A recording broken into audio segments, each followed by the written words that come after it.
আমাদের শেষ নবী আসতেছে, আমাদের শেষ নবী আসতেছে, তখন আর আমাদের সাথে যুদ্ধ করে পারবা না। এই গীত ইয়ানবী সালাম আলাইকা তারাই শিখাইছে।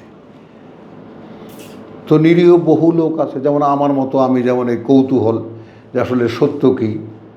ওদিকে বাবা জামাতের নেতা, অমুক তমুক, গোটা পরিবেশ, ছাত্র আন্দোলন, স্বাধীনতা আন্দোলন, কত কিছুর মাঝখান দিয়ে সত্য কী আসলে, তাই না? তো খুঁজতে খুঁজতে খুঁজতে খুঁজতে বললাম না যে উনি কোরআন জানে, ওনার পিছনে লেগে গেছে, উনি কোরআন জানে, ওনার পিছনে লেগে গেছে, লেগে থেকেছি। কদ্দূর যখন গেছি, না আসলে লোকটা জানে না, ফিরে আসছি। তো এইভাবেই তো মানুষের তো সেইরকম সেরকম মদিনার কিছু লোক ওই আকাবার প্রথম শপথ, আকাবার দ্বিতীয় শপথ, এগুলোকে একেবারে উড়িয়ে না দিলে যেটা হয়, কিছু মানুষ ডাকলে, ভাই আমি আল্লাহ রসুল, তোমরা আমার কথা শোনো। তখন ওই একজন আরেকজনের খোঁজায়, এই আমাকে হুজুররা যে কয়, ইহুদিরা এর কথাই মনে হয় কয়, চল আমরা আগেই লাইন দিই। তাই প্রথম বছর 5 জন, দ্বিতীয় বছর আরও 7 জন, এই 12 জন হইল। এই 12 জন গিয়ে তাদের গোত্রপতিকে জানাইছে যে সেই রসুলের কথা যে বলে না ইহুদিরা, সে তো আসছে, আমরা দেখে আসছি। এই গুনগুন গুনগুন একটা আছে না, নতুন একটা কথা, যেমন আমি কোরআন পড়ি, তোমরা আসছো কোথা থেকে আসছো, দেখো, খেয়াল করো, আমি তো তোমাদেরকে ডেকে আনিনি, বুঝছো? তাহলে কিছু নতুন কথা বলে, কিছু নতুন কথা বলে। তো কিতাবীরা, কিতাবীরা কিন্তু কেউ আসেনি, দেখছো অন্য জায়গায় কিতাব গেছে। তো মাঝখানে যারা ওই কিতাবী হুজুরদের ডাকে যারা এসেছিল, মানে অর্থাৎ যারা মানে আমাদের মতো ইহুদি, আমরা যেমন মুসলমান নামে, এরকম নামে ইহুদি, নামে খ্রিস্টান, এরা ওই সূরা বাকারায় প্রথমেই যেটা ফি কুলুবিহিম মারাদুন, এদের ভিতরে একটা যে কে লোক, কে কোত্থেকে আসলো, কথা তো একই রকম বলে, আমাদের হুজুররাও যেরকম বলে এও একই রকম কথা বলে, তাই আমাদের হুজুররা এদেরকে মানে না কেন, এনাকে মানে না কেন? এটা দোদুল্যমান একটা অবস্থা তৈরি হলো, কথা বুঝছো? আর কিছু বিশ্বাসী, যেমন ইব্রাহিম কিন্তু তারই এক্সাম্পল, যে একদম দীর্ঘ ধারাবাহিকতার মুশরিকের ঘরে ঈমান। যে যাই গল্প বানাক না কেন, ইরানিরা গল্প বানায়, নূহের কেমনে কেমনে লাইন ধরে, তারপরে তোমার আবার ইব্রাহিমের সাথে তোমার মানে রসুলের সাথে কেমন বংশীয় লিঙ্ক করে, এইগুলো তুমি উড়িয়ে দিয়ে যদি বাস্তব লাইনটাকে, একদম ট্র্যাকটাকে সামনে নিয়ে আসো, নবুয়ত রিসালাতের আসল ট্র্যাকটা কি, এটা সব সমুদয় আল্লাহর ইচ্ছা। তার বার্তার শেষ চিহ্ন যখন নিশ্চিহ্ন হয়ে যাবে, তিনি একটা আলো ফোটাবেন, এসব তার কাজ। এখানে ব্যক্তি, এখানে কোনো অসহায়। তো শেষ কথা এইটুকুই, যে 23টা বছর ধরে যে মানুষটা চোখের সামনে একটা কর্মপ্রণালী অনুশীলন করলেন, তো তার সাহাবীদের এত নাম ডাক সুনাম আমরা করি, কেউ কি পূর্ণাঙ্গ তার মতো হতে পেরেছে? নাই, একজনও নয়। প্রথম যখন আমার বাবা খোলাফায়ে রাশেদুন বইটি, বা ওই তো 10 খান তো পায় প্রকাশনের পক্ষ থেকে, তো আমি এখান এই নাও দিলেন, পড়ে দেখো, পড়লাম। আবার 4 খলিফা 4 রকম কেন? এনারা রসুলের সঙ্গে, প্রথম কোশ্চেন, এনাদের ইতিহাস 4 রকম হবে কেন?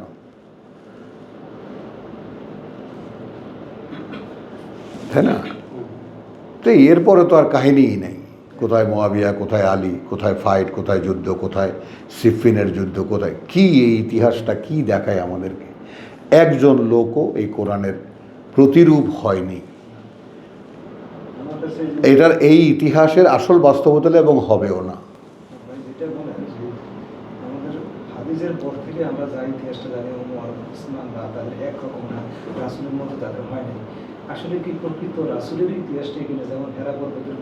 আমরা রসুলের ইতিহাস বাইরের থেকে নেব না তো, আমি নেই না, আমি তো এখান থেকে, এগুলো সব বাদ দাও, সব বাদ দাও। না বলি, কিন্তু যারা এদেরকে নিয়ে আছে, আনহু, এদের মধ্যে ফেলে, এটা তো চিরন্তনই, এটা তো চিরন্তন হবে। এই কাজ যারা করবে তাদের উপর সন্তুষ্ট আল্লাহ, কোনো মিল নেই। দেখো এখন আমি কথাটা তুলছি কেন তুলেছি, একজন সাংবাদিক হিসেবে জসিমের কাছে আমার জিজ্ঞাসা যে এই যে জামাত একটা তোমার খেলাফতে ইলাহিয়া বা আল্লাহর খলি খেলাফত কায়েম করবে দুনিয়াতে, এর কোনো বাস্তবতা আসলেই কি আছে?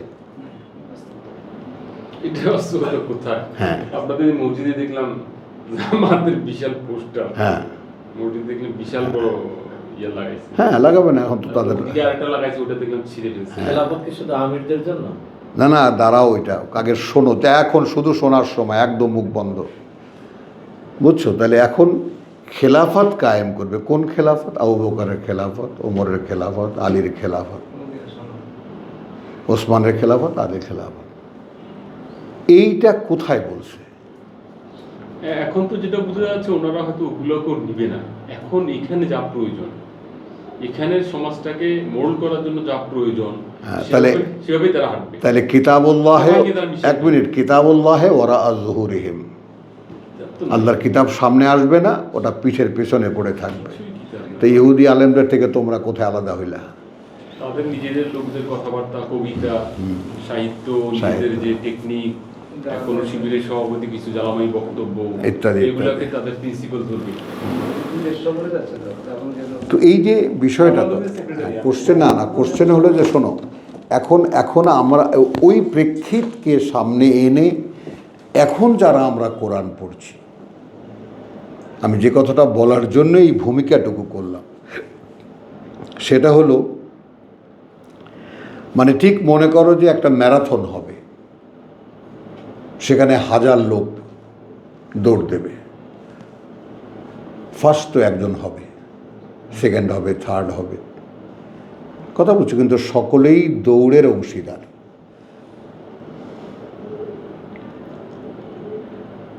এবং দেখা যায় যে একদম কাছাকাছি সব, পুরো ফার্স্ট ঢুকে গেল মানে ফিতা ঠেলে, সেকেন্ড থার্ড এরা নির্ণয় করতে কষ্ট হয়ে যায়, তারপর তো সব হুড়মুড় করে সবাই ঢুকলো। তার মানে কি সবাই ফার্স্ট হওয়ার জন্যই দৌড়াচ্ছিল।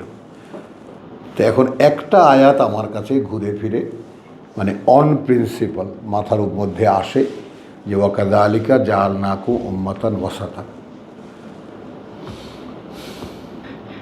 এই আয়াতটাকে তুমি যদি একটা মানে আদেশ হিসেবে আল্লাহ গ্রহণ করো যে ওভাবেই তখনকার মানুষকে গড়ে তুলেছেন, যে কয়জন ছিলেন, যে তোমরা মাঝখানে থাকা একদল মানুষ। তো এখন যদি আমাদেরকে আল্লাহ কোরআনের বুঝ দেন, দেওয়াটা তো তার উপরে, দেওয়াটা, এর উপরে রাখাটা, এই অবিচল রাখাটা এর উপরে, তারপরে পরিবেশ পরিস্থিতি তৈরি করে দেওয়া, বলার মানুষ কাছে এনে দেওয়া, এর কোনোটাই আমাদের হস্তগত নয়।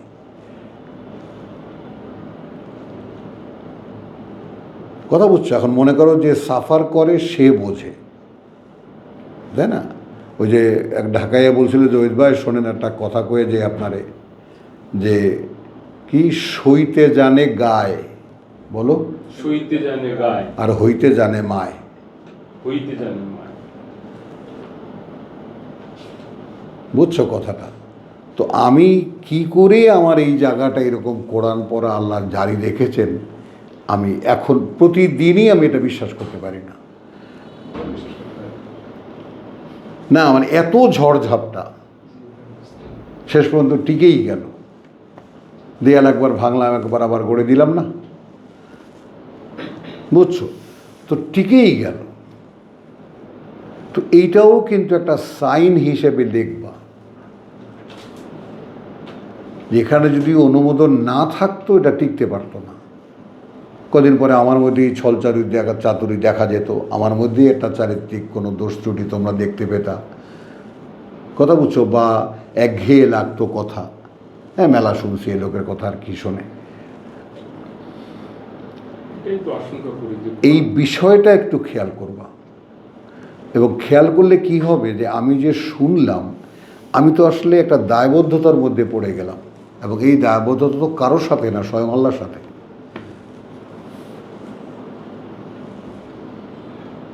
বুঝছো? তখন কি হয়, ওই যে তোমার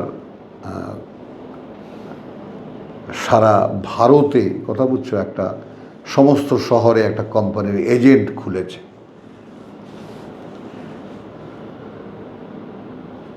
একটা নতুন আইটেম বিক্রি করবে, তাদের যে স্ট্রাগল, প্রথম এই ভাই এইটা এই নেন, এটা এই কাজ করে, এটা এই কাজ করে।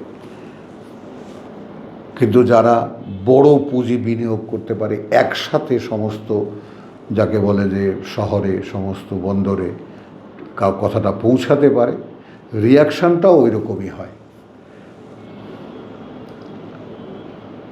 বুঝছো? তাহলে তুমি স্বপ্ন দেখবা আমি কোন জায়গায় বসে এটা শোনাবো, আমার একটা বসতে হবে, আমার একটা জায়গা লাগবে। তাহলে আমি এখন ওই যে গাইবান্ধায় 10 বছর 12 বছর বসে পড়ে শুনিয়ে একটা প্র্যাকটিস আল্লাহ করিয়েছেন। তারপর নেমে গেলাম রাস্তায়, সারা দেশে ঘুরলাম, সভা করলাম, মানে তোমার ওয়াজ করলাম, করে টোরে শেষ পর্যন্ত দেখলাম কি যে না, এক জায়গায় বসতে হবে। তো সেটা প্রথমে নির্ণয় করলাম দেশে বসবো। পরে আমি হঠাৎ করে মনে পড়লো যে আব্বার কাছে 37 পৃষ্ঠার একটা চিঠি, ফুল স্কেপ কাগজে। এরপরে আবার আবেদন মিটে গেছে, তুমি তো এক বই লিখে পাঠাইছো আমার কাছে, অতটা পড়তে পারিনি, কিন্তু বুঝতে পারছি তুমি দেশে থাকতে চাও। আচ্ছা, পুরোটা পড়ে নাই। আলহামদুলিল্লাহ, ফাইন। এইটা তো ভালো লাগলো, মানে পুরো তার মানে সে অত্যন্ত ব্যস্ত মানুষ ছিল। হ্যাঁ, কথাটা বুঝছো? কিছু করে বুঝে ফেলছে কি বুঝছে। কারণ আমার মেজো ভাইয়ের কাছে চিঠি লিখছে আব্বা যে কী ব্যাপার, বিবাহ আজকে বিবাহ হয়েছে আজকে 4 বছর, সন্তানের কোনো সন্ধান পাই না কেন? এই দুইলেন আব্বা। আমার সঙ্গে কথাবার্তা, মানে কোনো আড্ডাবাজি তো হতো না, কিন্তু কথাবার্তা হতো। তাই উনি বলে তুমি দেশে থাকতে চাও, তবে শোনো, তুমি যদি দেখো ওই সময়, আজকের থেকে 40-45 বছর আগের কথা, তুমি একটা বিরাট এলাকা কিনবা, তোমার কাছে এখন টাকা আছে, ভালো কথা, কিন্তু তুমি যে বলছো না যে তুমি আমার কাছে তুমিই জিজ্ঞেস করছিলা যে কোরআন যেখানে জানে লোকেরা আল্লাহর কিতাব সম্পর্কে, সেখানে রসুলকে না পাঠিয়ে কেন মক্কায় পাঠালেন? তো তুমি তোমার সাইজের চাইতে কোশ্চেনগুলো অনেক বড়। তো ওই রকম ঢাকা শহরে থাকো, রাজধানীতে যদি কিছু একটা ঘটে, সারা শহরে সারা দেশে এমনি খবর পৌঁছে যায়।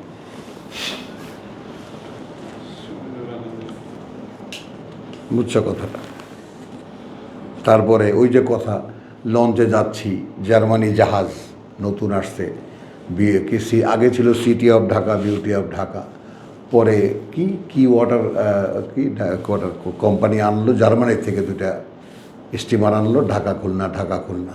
তখন তো নদী কত খরস্রোতা। তো আব্বা ওই যাতায়াতের ব্যাপারে একটু লাক্সারি ছিলেন, কেবিনে যেতেন। তো ওই কেবিনের পাশে রেলিংয়ে দাঁড়ায় আছে। তো আমার বয়স তখন কত হবে, খুব বেশি হলে 12, বরং তাও না 10 কি 11, 60 বা 61 সালে। ওই দেখো তারা, ঝকঝকে আকাশ একেবারে, আর নদীর স্রোতে চলতেছে। বলছে ওই দেখো তারা, ওর প্রত্যেকটা কিন্তু একটা জায়গা আছে। হ্যাঁ, তো এই পৃথিবীতে তোমার জায়গা কোনটা সেটা কিন্তু তোমায় খুঁজে নিতে হবে। কি বুঝি না বুঝি, উনি খুব সহজ করে বলতে চেষ্টা করেছেন, যতটুকু মনে আছে আমার এইটা, কিন্তু আমি ভুলিনি। আমার এমপি সারা দেশের মানুষ ইলেকশন তো করেছি আমি, উনি গেছেন 2 বার 7 মাসে।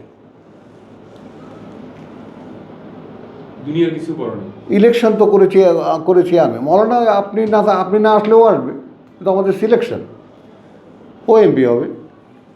এখানের এমপি 2টা সিট, ওদিকে নানা বাড়ি, ওই থানায়, এই থানায় আমার দাদা বাড়ি। তো আমাদের ওখানে দাঁড়ায় কে আর? মঞ্জু একটা মাঝখান দিয়ে একটা ভেজাল লাগাই দিল। না, এটা হবে না। আরে তাহলে ও জেলার ডিস্ট্রিক্ট বোর্ডে থাক, চেয়ারম্যান বানাই ওরে। না, আমার সংসদে কথা বলতে হবে, এটা আমাদের পার্টির সিদ্ধান্ত, শুরার বৈঠকের সিদ্ধান্ত যে সংসদে যেতে হবে শুধু আল্লাহর কথা বলার জন্য, আর নাহলে অন্য কোনো কারণে আমি ইলেকশনে আসিনি। 2বার গেছেন, একবারে মিটিংয়ে যে আমি আপনাদের কয় মাইল রাস্তা করে দিতে পারবো, কয়টা খাল কাটতে পারবো, কয়টা কি করতে পারবো আমি জানি না, এই সমস্ত কোনো ওয়াদা আমি আপনার সাথে করব না। আপনারা যদি ভোট দেন তাহলে আমি সংসদে গিয়ে আল্লাহর কথা বলবো, ইসলামের কথা বলবো। বুঝেছ কথাটা? তো এখন আমি তো অবধারিত ওখানকার, সব আত্মীয় স্বজনে বোঝাই 2টা থানা, আর শুধু আর আমাকে না চেনে এমন কোনো গ্রামের লোক নাই। ওই বাবার ইলেকশনে গেছি, ঘুরেছি, কিন্তু বড় ভাইয়েরা এই মিশনে কে- কাজ করে নাই? না করেছে ওই আশাবাসে থেকে। মানে আমার মতো আমি আমি এমনি ফিল্ড ওয়ার্কার হিসাবে ভেরি গুড আই ওয়াজ। মানুষের সাথে মেলামেশা, কথাবার্তা বলা, একটা আননোন মানুষের সঙ্গে গিয়ে হুট করে পরিচিত হওয়া, এগুলো আমাদের ভাইদের মধ্যে ছিল না, বড় 2 ভাইয়ের মধ্যে। বুঝছো, কিছু একটা ভেদ করে যাওয়ার যে ইলেকশন কিন্তু একটা কিছু বৈরী পরিস্থিতি ভেদ করে যাওয়ার একটা কাজ। কথা বুঝো, যেখানে তুমি ঢুকতে পারবে না সেখানে তোমাকে ঢুকতে হবে। তো যাই হোক, এগুলো দেখে টেকে আর সবাইকে মুরব্বীদেরকে বলছে না, এইটা আর আপনারা বলবেন না, এই ভোটাভুটির এই খেলা এই আমার জীবনেই শেষ, আমার কোনো ছেলে পেলে এখানে আসবে না। উনি কি 2বার নির্বাচন করছে না? হ্যাঁ একবার প্রথমবার হয় নাই, সেকেন্ডবার হয়েছে। হ্যাঁ, বরং 3বার। হয়েছে কোনবার, কি শেষবার? 67 সালে আইয়ুব খানের মৌলিক গণতন্ত্র, সেটা ছিল আরও বিশাল এলাকা নিয়ে 4 থানা। সেই সময় একটা ভোটে এক হুজুর তাও সে মিত্রে করেছে, মৌলানা মাফ করে দিয়েন, কথা রাখতে পারলাম না। একটা উজবুক নুরুল ইসলাম, সে হলো ওই তখনকার MNA বলা হতো, MNA আর MLA। তারপরে 70-এর ইলেকশন, আর তারপরে 78-এর ইলেকশন। বুঝছো কথা? তো এই এই এই দেশের এই ব্যাপারটা। তো এখন আমি কথাটা আদৌ তুললাম কেন, যে আমরা তুললাম যে আমরা কোরআন পড়ছি, কিন্তু কোরআন পড়ার পরে কি পড়ার জন্য পড়ছি, অথবা আমি জানার জন্য পড়ছি, বা তুমি যেটা বললা যে নিজে পড়ার জন্য, নিজে হেদায়েতের জন্য পড়া, এরকম বিভিন্ন কিছু শুনবা, বিভিন্ন জনের মন্তব্য শুনবা। কিন্তু একটা কথা আব্দুল কাইয়ুমকে বলে দিই, কখনোই আমার যে স্থপতিরা মানে আমার যে দাঁড়ানোর জায়গাটা, আমার কিন্তু একটা দাঁড়ানোর জায়গা আছে, যে কারণে এই দেশে কোনো আলেম ওলেমা আমার এই তর্জমার কোনো বিরোধিতা করে না। যদি কোনো উল্টাপাল্টা তর্জমা করতাম কোরআন পড়ে, তাহলে তুমি এই ঘরবাড়ি উঠে নিয়ে যেত মানুষ। যেমন ওই 11 জন প্রতারককে সাবধান থাকবেন, তার থেকে কিন্তু আমার নাম নাই, প্রথম দিয়ে পরে তুলে ফেলছে। এটা তো আমরা কেউ বলিও নাই, তারা কারা দিছে, কে কী করেছে, কথাটা বলছো। তো এই বাস্তবতাগুলোও সামনে রাখবা। আমার আধিপত্যটা কোথায়? আমি 20 বছর পর্যন্ত এই বাংলার বাইরে যাই নাই।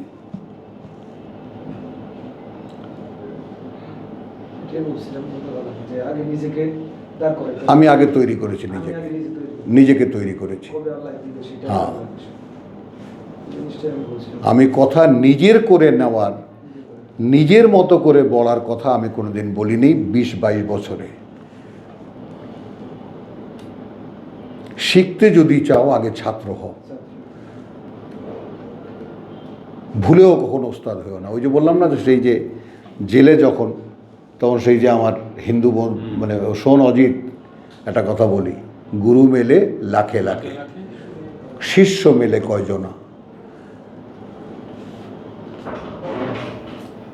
জীবনে কিছু যদি হতে চাস তাহলে আগে শিষ্য হোস।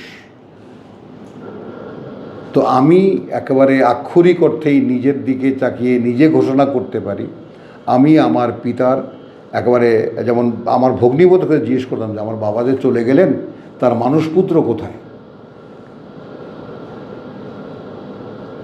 মানে আমার ভগ্নীপতিকে আব্বার বিকল্প মনে করা হতো, জ্ঞানে বুদ্ধিতে। ওই যে জাহানার এডিটর হাবিবুর রহমান, বুঝছো, যে উনি সব দিক থেকে মোটামুটি কম্পিটেন্ট ছিলেন, কিন্তু আপনি তো মানুষপুত্র না। বুঝছো, এই সমস্ত মানে আমার সাইজে দেয় না এই সমস্ত কথা বলার, কিন্তু অস্ফুট এগুলো আমার মুখ থেকে বেরোতো। তো আমি হতে চাইলাম কি, হতে কে বানালো আমাকে? ওই যে সেই তোমার শিরক ও তৌহিদের যে প্রথম ভূমিকা, যে কোরআনের চৌহুদ্দির মধ্যে থেকে এই ১৫০০ বছরে কোনো তাফসির করা হয়নি, তবে ব্যতিক্রম হলে হতে পারে। আমাদের নজরে যদি না আসে এবং তারপর তিনি শুরু করেছেন আল কোরআনে উন্নত জীবনে আদর্শ, আল কোরআনে নবুয়ত রসুলাত, আল কোরআনে শিরক ও তৌহিদ, প্রথম শিরক ও তৌহিদ, আল কোরআনে রাষ্ট্র ও সরকার। এই যে তার জীবনের এক অধ্যায় কালেমা তাইয়্যিবা থেকে নিয়ে একেবারে তাফহিমুল কোরআন পর্যন্ত, এরপরে স্বাধীনতার ডিজাস্টার, একদম বন্ধ সব কিছু, ৭৪-এ দেশে ফিরে এসে প্রথম উনি লিখলেন আসহাবে কাহাফের কিস্সা। আওয়ামী লীগের জন্য দরকার ছোট্ট বইটা, এবং সেটা যদি কারো কাছে থেকে থাকে, কোনো পুরনো জামাত কর্মীর কাছে, বা পড়ে দেখো, আমি জানি না আমাদের আসে কিনা, ছোট্ট বই। ওই সেখান থেকে শুরু হয়েছে তার জীবনের পরিবর্তন, এবং এখন সব কিছুই কোরআন। ওই তালাবার ওখানে যেতেন বা যে কোনো জায়গায় যেতেন, আমি শুধু তোমাদের কাছে কোরআন কীভাবে পড়ে আমি তোমাকে শোনায় দিই, বলে দিই, এই পর্যন্ত।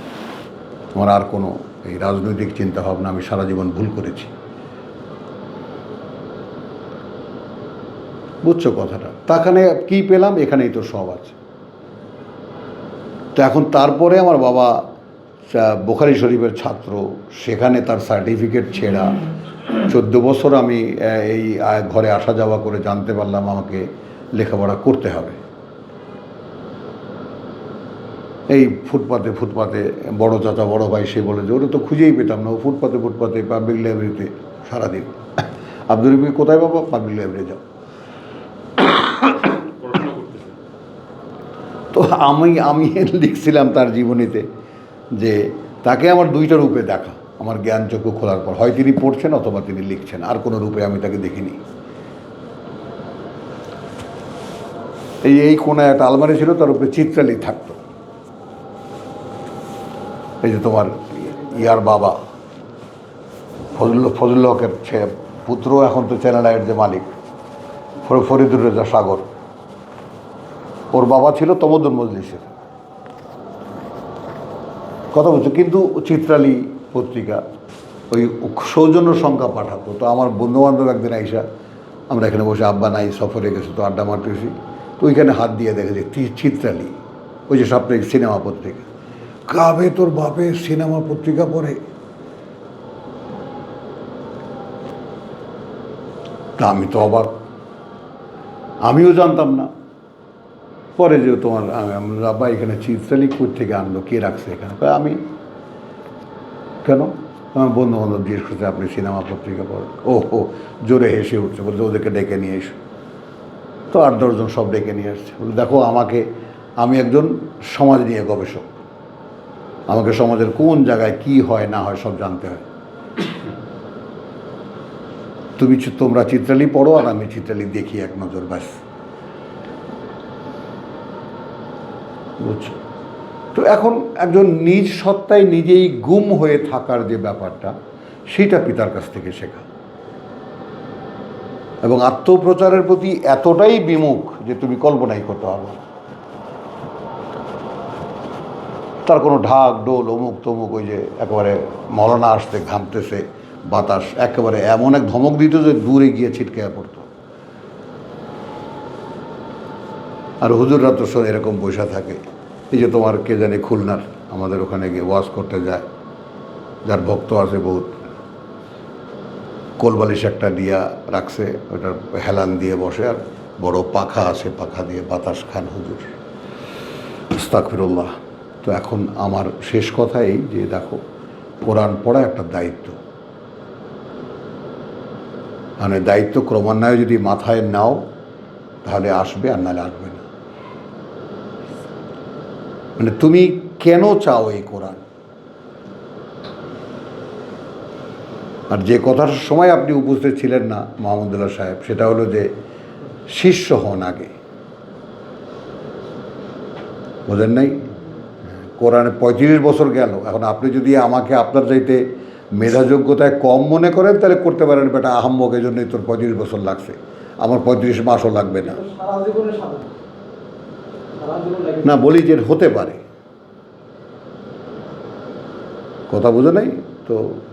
এখন ওইটা মনে করো না, কারণ কোরআনের সুন্নতি হলো 23 বছর।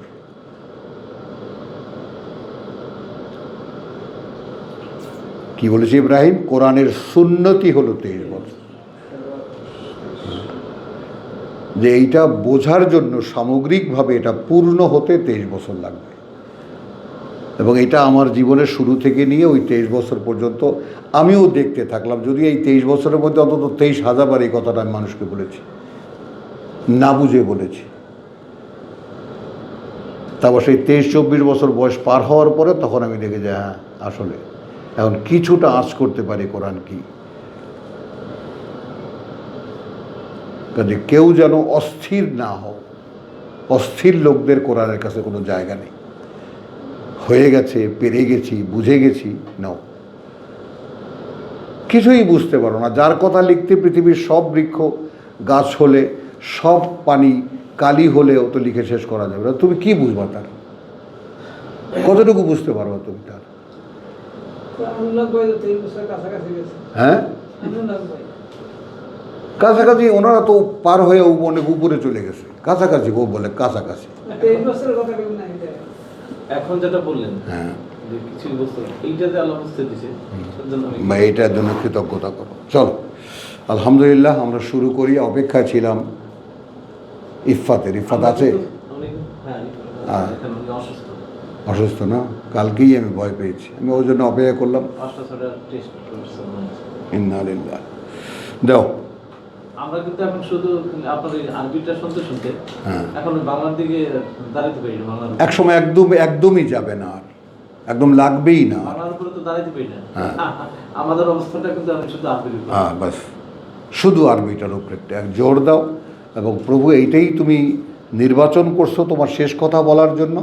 আমরা এটা এই আরবিতে বুঝতে চাই। কথা বুঝছো? তো আবার একটা কথা বলতেন, তোলা দুধ খায়া সেই পোলাপান তো পোলাপান না। পোলা সেগুলো যেগুলো মায়ের সোজাসুজি মায়ের দুধ, বুকের দুধ খায়। তো আরবিতে কোরআন বোঝা আর বাংলা দিয়ে কোরআন বোঝাই আকাশ আর পাতাল তফাৎ। আকাশ আর পাতাল। আকাশ আর পাতাল কি? কোরআনে কও বুঝবে না, তর্জমা করে দেবে। এটা ধারণা পাবা শুধু, কোরআন কি আর কিছু না।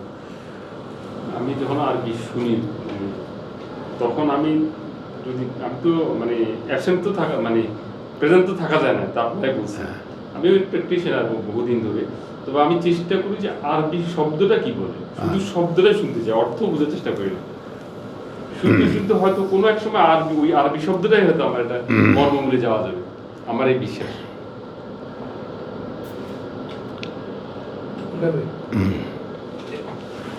রব্বিশ রাহ লি সদরি ওয়া ইয়াসসির লি আমরি ওয়াহলুল